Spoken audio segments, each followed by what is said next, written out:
guys, this is my first time making this video, but don't worry, I've watched these videos a lot. Hi.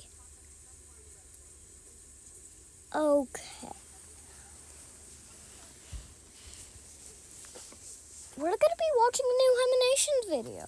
The newest one. Wait, okay, I don't know what it's called, but yeah, we don't care.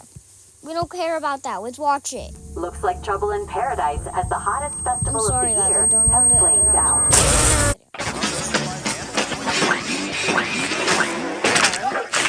Idiots! How could they fail at something so simple? I could pass this course easily, and one day I'll prove it.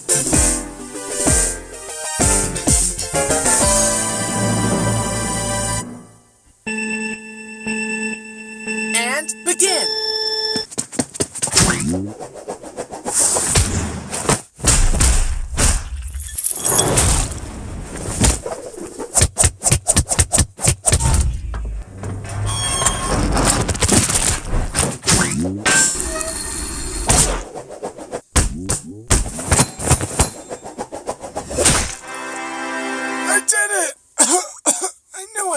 Hi, I'm Bryson, and usually on this channel I portray myself as the good guy. But today you will discover the dark side of Bryson. Let's go over my toxic traits. Shouldn't take that long to get through.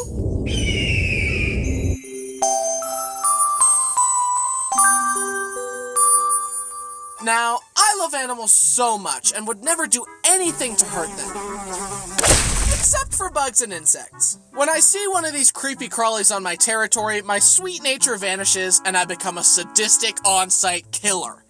As is my right as an American. Some no-good-to-the-world wasps started setting up nests on my house, without even paying rent, by the way, so I sprayed them with wasp spray. I won't lie, I enjoyed watching them perish. Which reminds me, this here is a salt shotgun. Here's how it works. If you don't have one, a normal shotgun is a perfectly fine substitute.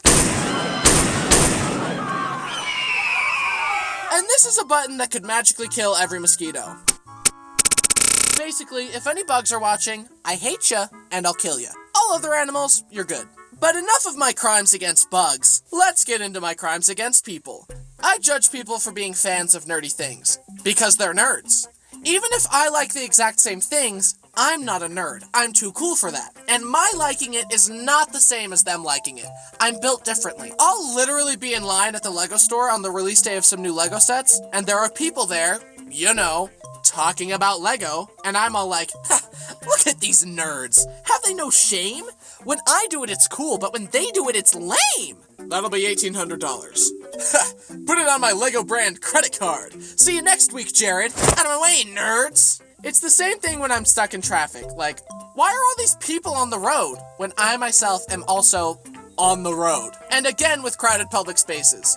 Why are all these people here? Don't they know this public space is for me? Another time, my family and I went to a model train store because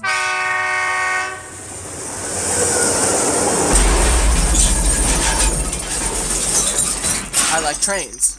We were looking around and I was admiring a train when a man materialized behind me. You have a good eye. That's a G-Gauge 060 VR Class VR1 locomotive with Bluetooth capabilities. It stopped being operated in 1974, but you can still see them at railroad museums or add them to your layout. And I just thought, I like trains too, but calm down, nerd. I feel like it's seen as uncool to be really excited about things because people want to seem nonchalant and don't want to be doing too much. And I'm part of the problem. I should not judge. As long as you're not obnoxiously shoving it down people's throats, enjoy things. Have hobbies. Be chalant. Have a personality. Be a nerd. And I'm part of the problem. I should not judge. As long as you're not obnoxiously shoving it down people's throats, enjoy things. Have hobbies. Be chalant. Have a personality. Be a nerd. Luckily, I've never shoved my interests down anyone's throats.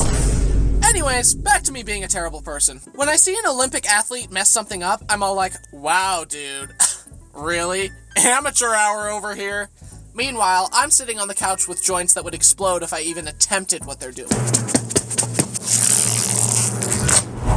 It's the same thing as a guy watching someone get knocked out in a fight and saying, I would have dodged and then punched that guy really hard and won the fight. So you're saying you would punch them and not let them punch you in the fight.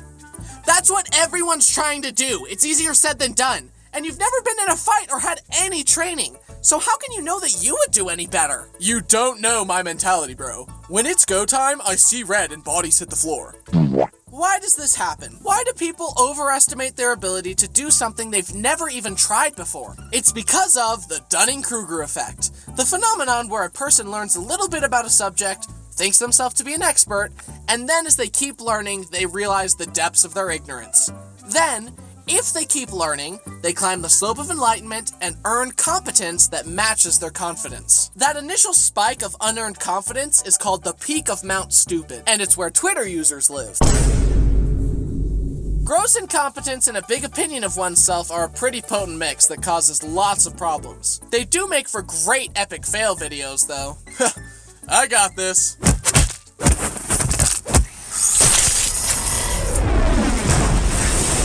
My leg!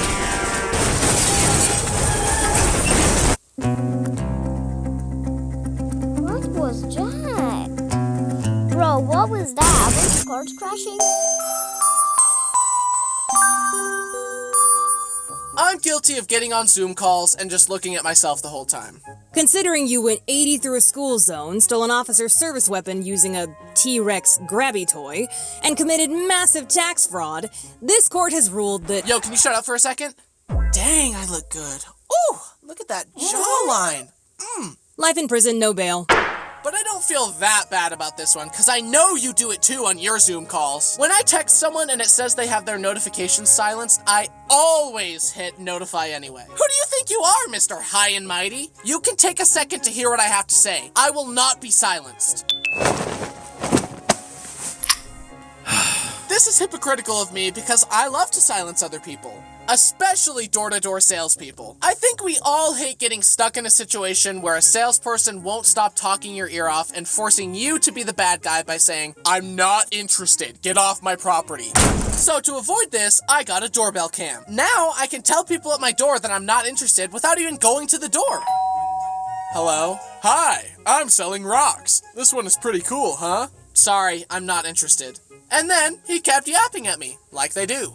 I just think it would be good to jump on this 2 rocks for the price of 1 deal we have. This is a once-in-a-lifetime opportunity. And as I waited for a moment in the conversation to tell him to leave, the camera made a noise. I think it was automatically letting the guy know that it was recording, but he assumed that the sound meant that I hung up on him. So he got mad and said, wow. To hang up on me is crazy. And even though I could have explained myself, I thought, well, he's leaving. I'm getting what I want. So I just let him leave in a huff. And nowadays, I won't even answer the doorbell cam to salespeople. I'll just watch them slowly lose their resolve and leave my porch. It's great! When I watched movies as a child, I would self-insert myself as the cool character, and I would imagine my brothers as the mean guys. And it wasn't just in movies. I remember being a child reading the biblical story of Joseph, where his dad likes him the most, and his brothers get jealous of his threads, so they sell him to Egypt. But Joseph ends up ruling over them. And I immediately thought, okay, so Joseph is me, and the mean brothers are Brody and Braden. Fortunately, life has humbled me and taught me that I'm not that guy. And I've realized that my brothers are actually way nicer than Joseph's brothers, and I should be grateful. But the immediate thought in my child mind of, the good guy is me and the bad guys are my brothers, is just hilarious to me.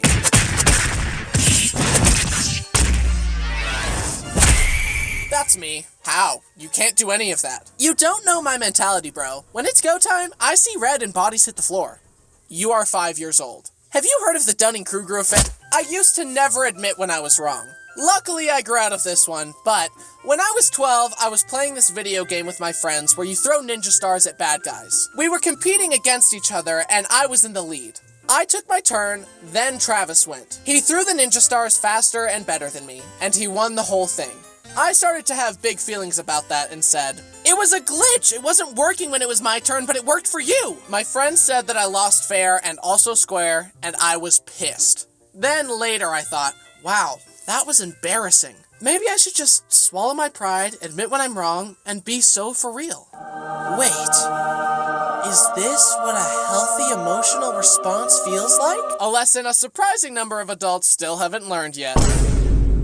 I think it's because people wrongfully associate admitting mistakes with weakness, when in actuality, admitting you made a mistake is the more courageous and strong thing to do. To put it briefly, when you make a mistake, you can either double down or level up. I apologize to my friends, and I'm good at admitting when I'm wrong now, because it happens all the time. It's okay to admit when you're wrong. Just say oopsie daisy. Objection, Your Honor. My client pleads oopsie daisies. Sustained innocent.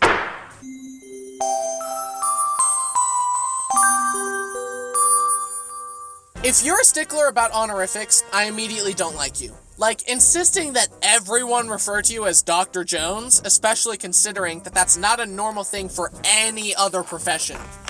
Actually, you have to call me Accountant Allen. You have to. Should I force you all to refer to me as high school graduate Bryson? I can understand these in certain situations, like if your young son had a friend over and the friend said to you, "Yo, what's up, Tyler?" I think it's okay to ask a child to call you Mr. Stevens. But if you're just at a party with people your age and they're like, "How you doing, Craig?" and you say, "You can call me Dr. Smith," then I think you're insufferable and need to get over yourself a little bit. And that's why I'm not gonna call you Your Honor, okay? Check your ego, Janice. Bailiff, whoop his ass. Oopsie daisy. Oopsie daisy. When I'm a fan of something, I'll intentionally avoid the online community because, in my experience, people start to treat it like a religion and say, "You're not a real fan of blank if you don't XYZ." And then people start screaming at each other. I just like the thing. I don't want to be lectured to about how to be a real fan. And I don't want strangers on the internet to ruin this thing that I like because this thing is for me. Don't gatekeep me because I'm not as devout as you and I don't meet some arbitrary rules you made up. Even if someone sees a character design from a show they haven't watched and says, "I like that." I used to run out of my liquid detergent so fast because it's mostly water. And that's why I switched to Tide Power Pods. Boom! They're a real fan. That doesn't mean they have to get a tattoo of it. There's no committee that has to deem someone worthy of calling themselves a fan. And that's when it hit me. I don't like when other people are being judgmental. So I shouldn't do it either. Basically, me judging people for judging other people helped me learn not to judge people as much, okay? Of course, I'm not perfect at this. I am a work in progress, and I will still judge people sometimes. For example, I love to listen to internet stories and decide who's in the wrong. Part of why I like it is to try and be a better person, to perceive as many perspectives as possible, and learn from others' mistakes to apply them to my own life. But the other reason I like it is to judge the people in the story and take the moral high ground and think about how I'm a better person and would never do the bad things the people in the story did. Am I the bad guy for shooting my neighbor? Okay, let's hear them out. I, 32F, shot my neighbor, 42M, in the head because his dog pooped on my yard. So I knew I had to take matters into my own hands.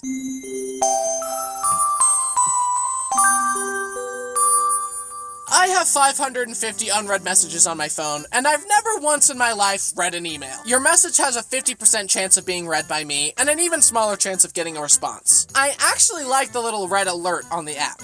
It looks naked without it. But then, of course, I expect other people to respond to my messages and hear what I have to say. I end up interrupting people because if I don't say what I'm thinking right now, I'll forget.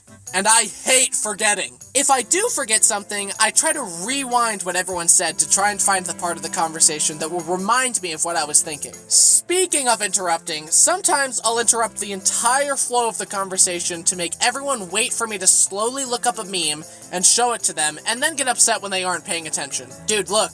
Hey, are you looking? Funny, right? Do you like that part? Huh? My conversation style is show and tell, as you could probably guess by looking at my channel. I'm kind of a yapper. I'm working on doing less show and tell and doing more look and listen. But before I do that, check out this picture really quick. Are you looking? Hey, pay attention. Look. Beautiful, isn't it? Now say some compliments about it. Go on. I'm waiting. I'm hesitant to try new things because I've already discovered what I like. I'm an outfit repeater, a meal repeater, and a movie rewatcher. And proud. I know what I like. When I say that I like a restaurant, what I actually mean is that I like the one meal I get there every single time. When I look through the menu, I'm acting.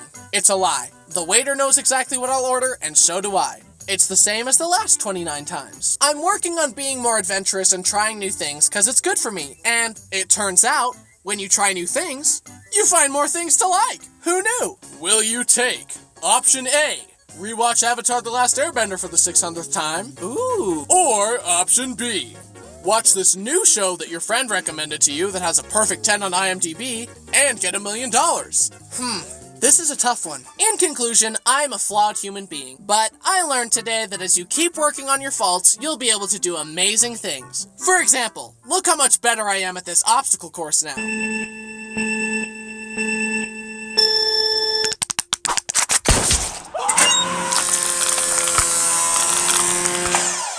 As we can see, Bryson has failed, but that's okay because you learn the most from failure. He can come back tomorrow and try again. The moral of the story is to never give up. He's just tired. So, after all that, what's the verdict? Am I toxic or not? Am I a good person or not? Or perhaps, did you learn today that it's not so black and white? You thought you were just watching a funny video, but then I sneakily made you learn how to have nuanced thoughts. All according to plan. I tell the little jokes and then sneak a little lesson in, just like a parent sneaking vegetables into your meal, and you gobbled it up. Anyway, thanks to my friends and family for supporting me, thanks to my amazing team, thanks to my dog, and thanks to you for watching. Okay, I'm gonna go now. Video's over. Scram! Go on, get out of here! Get!